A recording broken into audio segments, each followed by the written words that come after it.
pawb, chi'n iawn, Sophie sy'n yma, un o dîm Sally Holland.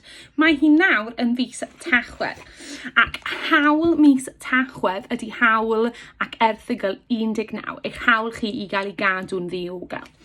Felly, mae lot fawr o bobl yn cadw ni'n ddiogel o ddydd i ddydd. Rai pobl sy'n cadw ni'n ddiogel gatref yn y tŷ, rai pobl sy'n cadw ni'n ddiogel yn yr ysgol neu ble ni'n ddysgu, a wedyn rai pobl sy'n cadw ni'n ddiogel yn y gymuned. Mae un person yn y gymuned sy'n cadw ni'n ddiogel yn gwisgo het melyn fel hyn. Ydych chi'n gwybod pwy sy'n gwisgo het fel hyn? Ie, dyn o'n tan, am ni o tan. Mae nhw'n gwisgo het fel hyn, ac mae nhw'n neud yn siŵr y cadw ni'n ddiogel yn y gymuned o'r diffodd tan.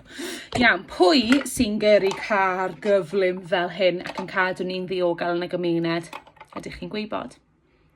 Ie, yr heddlu. Da iawn chi, bendigedig. Ac un person arall. Pwy sy'n cadw ni'n ddiogel pryd ni ddim yn teimlo'n yn iach iawn?